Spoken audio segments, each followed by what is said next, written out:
어떤 소년이 신부님에게 고해성사를 합니다. 신부님, 제가 큰 잘못을 저질렀습니다. 아빠가 스트립쇼 하는 데는 절대로 가지 말라고 했는데 그만 그 말씀을 어기고 말았습니다. 신부가 그건 정말로 잘못했구나. 그래서 못 볼 걸 보고 말았겠구나. 소년이 그렇습니다, 신부님. 아빠가 제일 앞줄에 앉아 있는 것을 보고 말았습니다. 들키려면 우연찮게 꼭 들킵니다. 세상에 비밀이라는 것은 없습니다. 그래서 죄를 안 지어야지요. 신자라고 하면서 자꾸 죄를 짓는 사람이 있습니다. 말은 자기는 구원받은 신자라고 하는데 삶을 보면 자꾸 죄를 짓습니다. 자꾸 죄를 지어서 습관이 되어버렸습니다. 어떤 사람은 중독이 된 사람도 있습니다. 자, 그런 사람을 어떻게 해석해야 할까요? 그 사람도 구원받은 것이 맞을까요?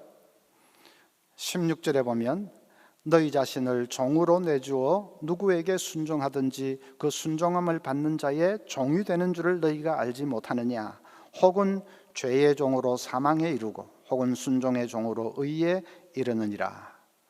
자꾸 죄를 지으면 그러면 죄의 종이 될 수밖에 없다는 말입니다. 그리고 죄의 종이 되면 사망에 이를 수밖에 없다고 했습니다. 하나님의 심판을 피할 수가 없다는 말입니다. 자기는 신자라고 말할지 모르지만 그건 자기 말이고 자꾸 죄를 짓고 습관적으로 죄를 짓고 해서 죄의 종이 되면 그 사람은 구원받지 못하고 심판에 이를 수밖에 없다 하는 말입니다. 만약에 신자라고 하는 사람이 습관적으로 죄를 지으면서 죄의 종으로 살면 우리는 그것을 두 가지로 생각할 수 있습니다. 하나는 그 사람은 애초에 진짜로 중생한 사람은 아니었던 것입니다.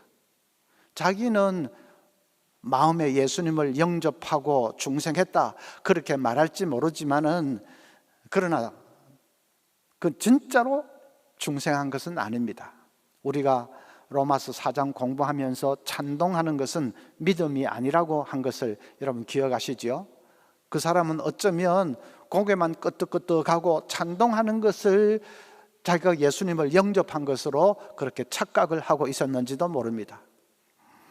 그렇게 진짜로 중생한 것은 아니기 때문에 자꾸만 옛날 습관대로 죄를 짓는 것입니다. 그러다가 심판의 자리에 떨어지겠죠? 또 한 가지는 진짜 중생한 것은 맞는데 자꾸 죄를 짓는 경우입니다. 그런 사람은 어떻게 될까요? 그런 사람은 아까 읽은 이 16장 말씀대로 하면 구원받지 못합니다. 아무리 중생했더라도 자꾸 죄를 지으면 죄의 종이 될 수밖에 없고 죄의 종이 되면 그 사람은 구원받지 못하기 때문입니다. 그러면 여러분은 당장에 우리가 로마서 5장에서 공부한 성도의 견인이 오를 것입니다. 성도의 견인이 뭐지요? 한 번 중생한 사람은 절대로 도중에 탈락하지 않는다, 반드시 천국 가게 되어 있다 하는 것이 성도의 견인 아닙니까? 한 번 중생한 사람은 반드시 구원받아 천국 간다 했는데 그게 성도의 견인인데 오늘 말씀 보면 아무리 중생했더라도 자꾸 죄를 지어서 죄의 종이 되면 그 사람 구원받지 못한다 하니까 오늘 말씀하고 성도의 견인하고 서로 상충하는 것 아닙니까? 그런데 상충되지 않습니다. 어떤 사람이 진짜로 중생했는데 자꾸 죄를 지으면 하나님이 그 사람을 빨리 데려가 버리십니다. 죄의 종이 되기 전에, 왜냐하면 죄의 종이 되면 구원받지 못하니까, 그러니까 죄의 종이 되기 전에 그 사람을 빨리 천국으로 불러가 버리십니다. 그 사람을 땅에 오래 두면 자꾸만 죄만 짓고 죄의 종이 되려고 하니까 그런 일이 생기기 전에 하나님이 빨리 데려가 버리시는 것입니다. 그건 하나님이 고육지책으로 어찌할 수 없어서 그렇게 하시는 것입니다. 중생한 것은 맞는데 자꾸 죄를 지으니까, 그래서 죄의 종이 되면 구원받지 못하는 일이 생기니까 그런 일이 생기지 않도록, 성도의 견인과 상충되지 않도록 하나님이 빨리 그 사람을 데려가는 것입니다. 고린도전서 11장 29절부터 보면 주의 몸을 분별하지 못하고 먹고 마시는 자는 자기의 죄를 먹고 마시는 것이니라. 그러므로 너희 중에 약한 자와 병든 자가 많고 잠자는 자도 적지 아니하니. 잠자는 자라는 것은 죽은 자를 말합니다. 고린도 교회에는 성찬식을 하면서 자꾸 죄를 짓는 사람들이 있었습니다. 사도 바울은 그런 사람을 가리켜서 자기의 죄를 먹고 마시는 사람이라고 했습니다. 그렇게 자기의 죄를 먹고 마시기 때문에, 그래서 너희 중에 병든 자도 있고 약한 자도 있고 죽은 자도 적지 않다라고 말했습니다. 하나님이 그런 사람들을 빨리 데려가 버리신 것입니다. 아나니아 삽비라 데려가듯이 데려가신 것입니다. 정말로 두려운 일 아닙니까?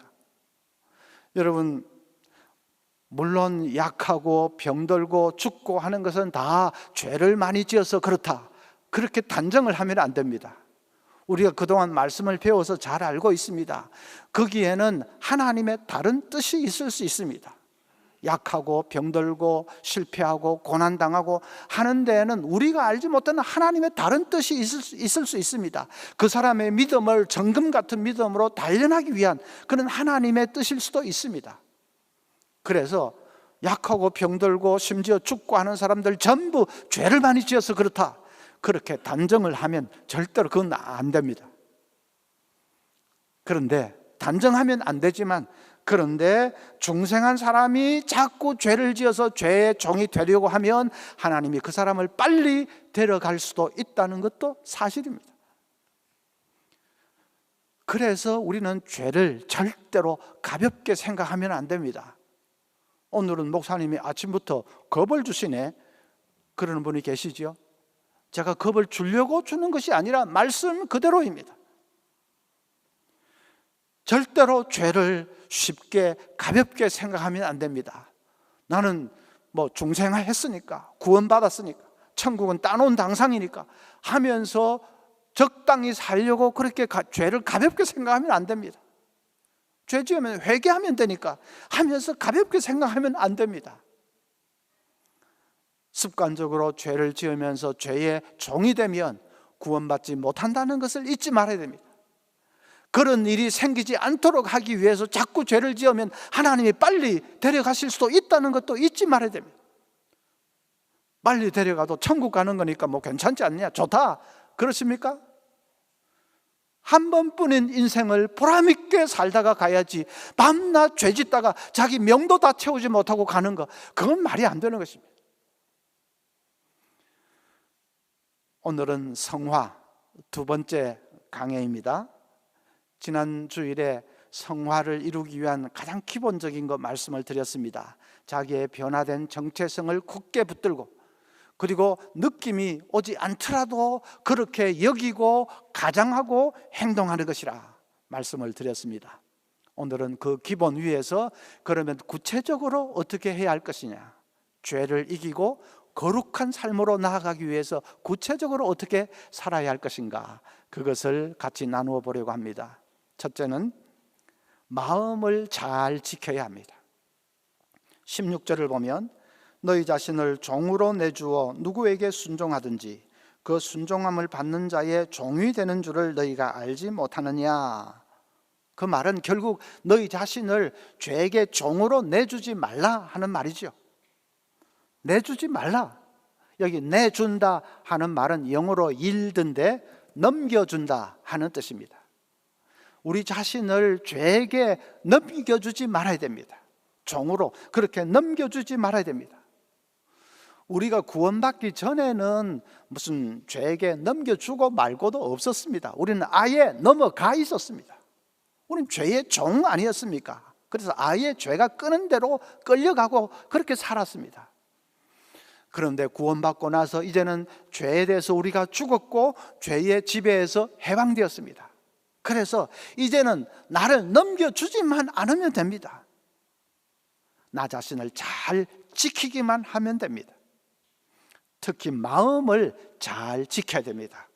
잠언 4장 23절에 모든 지킬 만한 것 중에 더욱 내 마음을 지키라. 생명의 근원이 이에서 남이니라. 우리가 재물 지키기 위해서는 혈안이 되어 있지 않습니까? 내 명예 지키기 위해서 노심초사하지요. 그런데 그런 것보다 더 중요한 것은 이 마음을 지키는 것이다. 거기서 생명의 근원이 난다 하는 말은 쉽게 말하면 살고 죽는 것이 거기 달려있다 하는 말입니다. 마음을 지키느냐 못 지키느냐에 따라서 내가 살고 죽는 것이 거기에 달려있다. 그건 결코 과장적인 말이 아닙니다, 여러분. 몇 년 전에 강원도 삼척 근교의 어느 한적한 비포장 도로에서 끔찍한 일이 일어났습니다. 신혼여행을 갔던 새내기 부부가 자기들 타고 가던 그 차 안에서 총에 맞아 피투성이가 된 채 시체로 발견이 됐습니다. 범인 두 사람을 수원에서 붙잡았는데 알고 보니까 동기가 단순했습니다. 그 사람들은 엽총을 들고 사냥을 가던 길인데 자기들이 타고 가던 엑센트 승용차를 신혼부부가 타고 가던 그랜저 승용차가 추월을 하면서 흙먼지를 확 일으켰습니다. 화가 난 이 사람들이 그랜저를 따라가서 자기들도 또 추월을 했습니다. 그러니 그랜저가 지지 않고 또 추월을 합니다. 몇 번씩 서로 끽끽하면서 추월을 하면서 흙먼지를 확 일으키니까 나중에 이 사람들이 막 화가 폭발해서 그대로 엽총으로 그 부부를 쏴 죽인 것이죠. 결과는 끔찍한 살인극이지만은 시발은 뭡니까? 저것들 바로 성질나네, 그거였습니다. 아무것도 아닌 겁니다. 성질난다, 그건 우리가 하루에도 수십 번 수백 번 하는 거 아닙니까? 진짜로 별것 아닌 작은 일이었습니다. 그런데 그때 마음을 지켜야 했습니다. 성질이 날 때 그걸 못하고 분노에 자기 자신을 그냥 내줘 버린 것 아닙니까? 무방비로 자기를 그냥 넘겨줘 버린 것 아닙니까? 결과는 참혹이었습니다. 만약에 그 사람들이 크리스찬이라서 그 성질 날 때 주님 참지요, 참겠습니다, 그렇게 마음을 지킬 수만 있었다면 아무것도 아닌 일이었습니다. 마음을 지키느냐 못 지키느냐에 사람의 살고 죽는 것이 달려있다. 그건 결코 과장이 아닙니다. 마음을 지키는 것, 특별히 작은 일에 지키십시오. 작은 일에. 드살레라는 영성학자가 이렇게 말했습니다. 늑대와 곰은 분명 벼룩보다 위험하다. 그러나 늑대와 곰보다는 벼룩이 우리의 인내력을 더 많이 시험한다.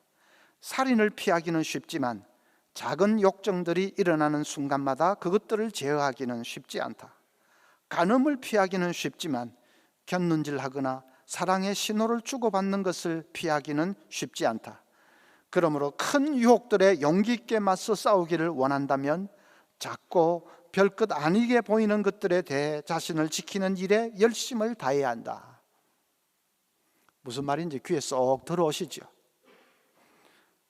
늑대나 곰은 위험하니까 우리가 알아서 피합니다. 그러나 벼룩은 별로 조심하지 않습니다. 그 조그마한 것이 뭘 물어봤자고 뭘 할 수 있겠느냐? 별로 조심하지 않습니다. 마찬가지죠. 처음부터 살인하겠다고 엽총을 집어드는 사람은 없습니다. 그런 죄는, 큰 죄는 우리가 알아서 다 피합니다. 그런데 저것 봐라, 성질난다, 그거는 조심하지 않습니다. 처음부터 남의 집 여자하고 간음하겠다고 덤벼드는 사람은 없습니다.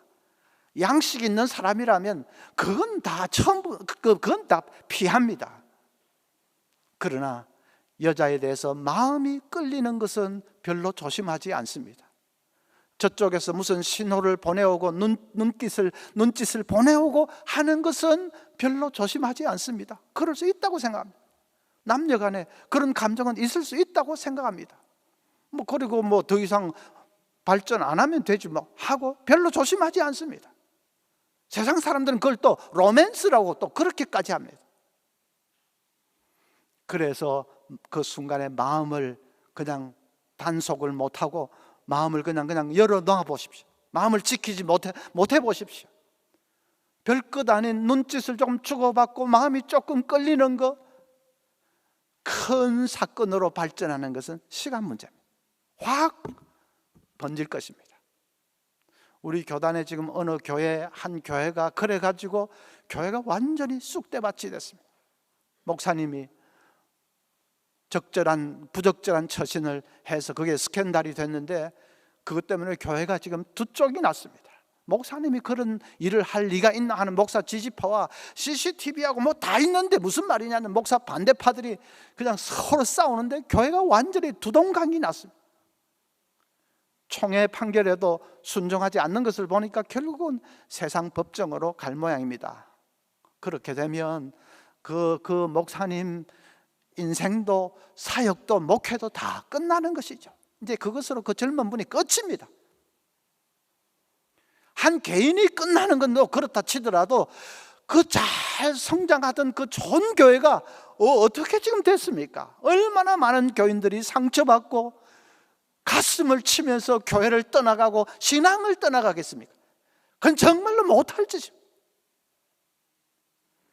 그런 엄청난 일도 출발할 때는 아주 작은 것이었습니다. 두 사람이 서로 마음이 조금 끌렸겠지요. 남다른 감정이 좀 생겼겠지요. 그럴 때 이건 아니다 하고 마음을 지켜야 했습니다.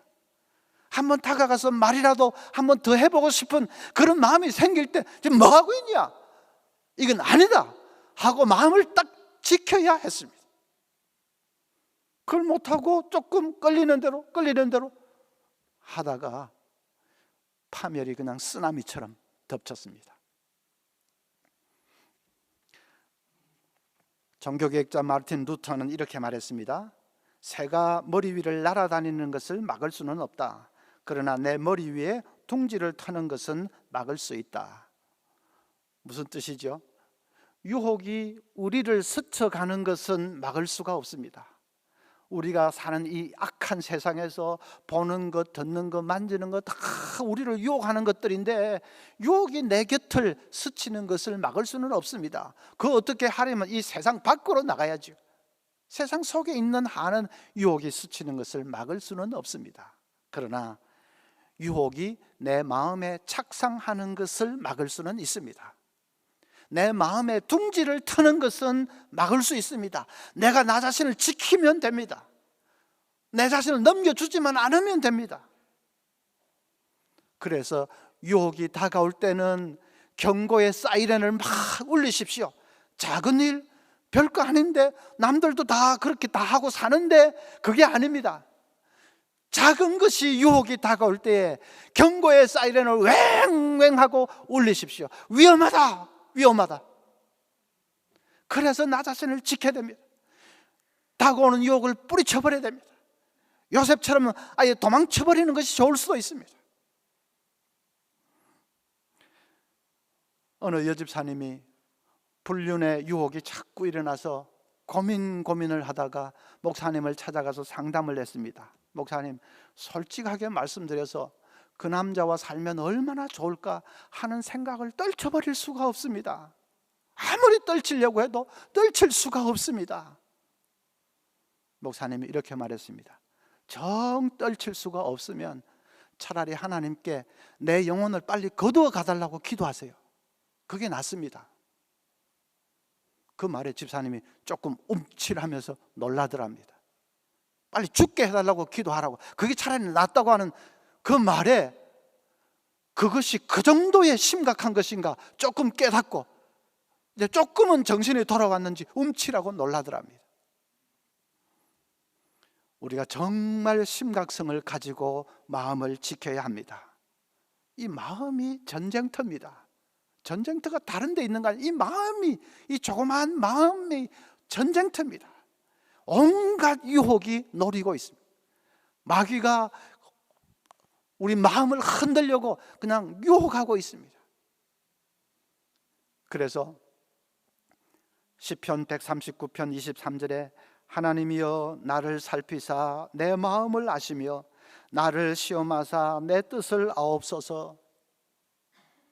이게 우리의 절박한 기도가 되어야 하겠습니다. 하나님, 내 마음을 살펴주소서. 나도 모르게 유혹이 스며들어오지 않도록 하나님, 나를 깨어있게 해주소서. 내가 유혹을 뿌리치고 내 마음을 파수해낼 수 있게 해주소서. 우리의 절박한 기도가 될 수 있기를 바랍니다. 둘째로는 의를 위해서 헌신해야 합니다. 19절에 보면 너희 육신이 연약함으로 내가 사람의 예대로 말하노니 전에 너희가 너희 지체를 부정과 불법에 내주어 불법에 이른 것 같이 이제는 너희 지체를 의에게 종으로 내주어 거룩함에 이르라. 거룩함에 이르기 위해서는 어떻게 해야 된다고요? 너희 지체를 의에게 내어주라 라고 말했습니다. 지체라는 것은 우리 몸의 모든 기관을 가리킵니다. 머리, 가슴, 손, 발, 그 모든 지체를 의에게 내어주라. 의에게 내주라는 말은 의를 위해서 일하라는 말이지요. 의를 위해서 헌신하라 하는 말입니다. 말을 조련하는 조련사가 있는데 이 사람은 검은 말이 이길지 흰 말이 이길지를 기가 막히게 알아맞힙니다. 자기가 돌보는 말 중에 검은 말도 있고 흰 말도 있고 한데 그 중에 어느 말이 이길지를 거의 99% 이상 기가 막히게 알아맞힙니다. 사람들이 돈도 걸려있고 한데 저게 무슨 부정이 있는 건 아닌지 음모가 있는 건 아닌지 아무리 조사를 해봐도 그런 건 없습니다. 그래서 누가 도대체 어떻게 그렇게 잘 알아맞힙니까? 물어보았습니다. 조련사의 대답이 그냥 웃음이 나올 지경입니다. 아, 그거요? 간단합니다. 저는 흰말이 이기게 하고 싶으면 경기하기 한 3, 4일 전부터 흰말에게 영양가 있는 걸 많이 줍니다. 검은 말이 이기게 하고 싶으면 검은 말에게 많이 줍니다. 그러면 그대로 됩니다. 여러분, 에이 할지 모르지만은 그게 영적인 법칙입니다. 우리의 삶에도 흰말이 있고 검은 말이 있습니다. 검은 말에게 자꾸 먹이를 주어 보십시오.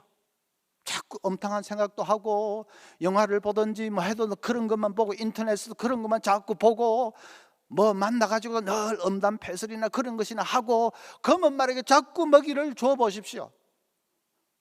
반드시 죄와 불법에 이르게 될 것입니다. 반대로 흰 말에게 먹이를 자꾸 주어 보십시오. 거룩함에 이르게 됩니다. 그건 100% 정확한 것입니다. 여러분, 흰 말을 자꾸 먹여야 합니다. 말씀을 자꾸 묵상하십시오. 주일 말씀, 새벽기도 말씀, 또 양육 훈련 받는 말씀, 개인적으로 큐티하는 말씀, 말씀을 자꾸 묵상을 해서 말씀이 내 속에 흘러 넘치게 해야 합니다. 그 흰 말을 자꾸 먹이는 거지요. 우리가 마음을 지키는 거 제일 중요하고 그 다음에는 마음을 지키는데 그치지 않고 이 빈 마음을 채워야 됩니다. 말씀으로 가득 채워야 합니다. 그래야 유혹이 스며들지 못하고 그냥 튕겨나가겠죠. 또 흰말을 먹이는 것은 하나님 나라 사역을 위해서 열심히 일하는 것입니다. 선교 사역에도 좀 헌신하고 이웃사랑 섬김의 사역에도 좀 봉사도 하고 그리고 다음 세대 키우는 그 일에도 봉사하시고 하나님 나라 사역을 위해서 열심히 일하는 것입니다. 그것이 흰말에게 먹이를 자꾸 주는 것입니다. 특별히 편안할 때에 더 그렇게 하십시오. 가정에 별 문제도 없고 살만하고 여유도 있고 편안할 때에 그때 더 하나님 나라를 위해서 일하십시오. 왜냐하면 편안할 때에 유혹이 틈타기 쉽기 때문입니다. 살만하고 편안하고 여유있고 할 때에 유혹이 우리를 노립니다. 다윗이 남의 집 아내 건드리다가 인생 망친 것도 편안하고 살만하고 하니까 그때 그렇게 됐습니다. 지금 가정에 큰 시련이 닥쳐가지고 막 죽는다 산다 하다가 갑자기 유혹을 받아서 넘어졌다, 그런 경우는 없습니다. 그래서 평안할 때에 더욱더 열심히 일을 해야 됩니다. 더 조심해야 됩니다. 스폴전 목사는 이렇게 말했습니다.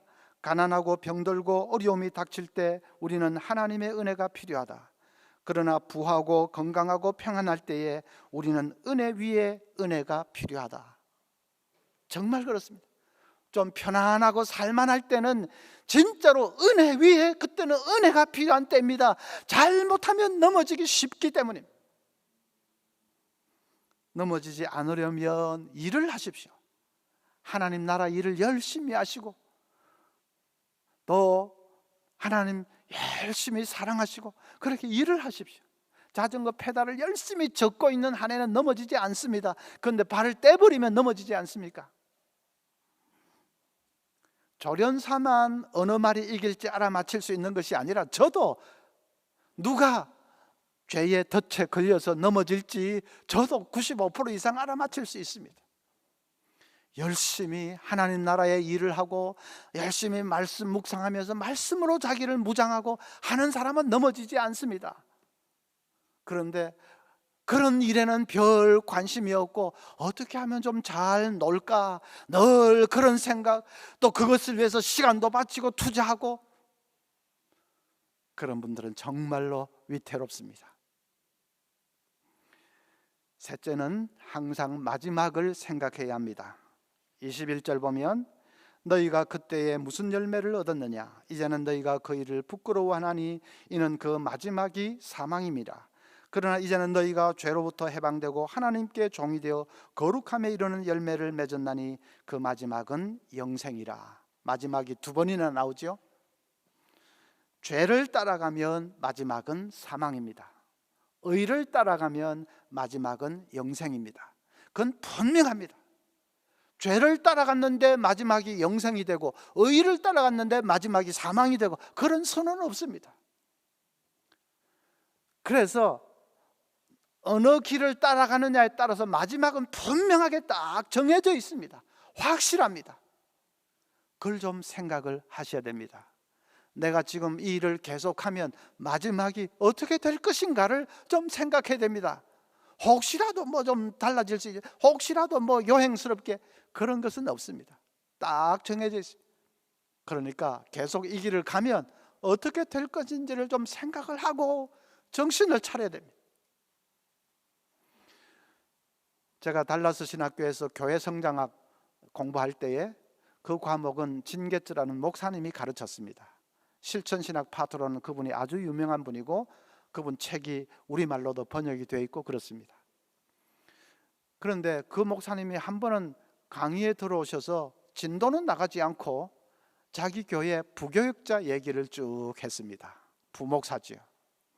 그 부목사님은 자기 영적인 아들과 같은 사람이고 열정도 있고 또 능력도 있고 해서 사역을 참 잘했는데 그만 어느 여성도와 부적절한 관계에 빠졌습니다.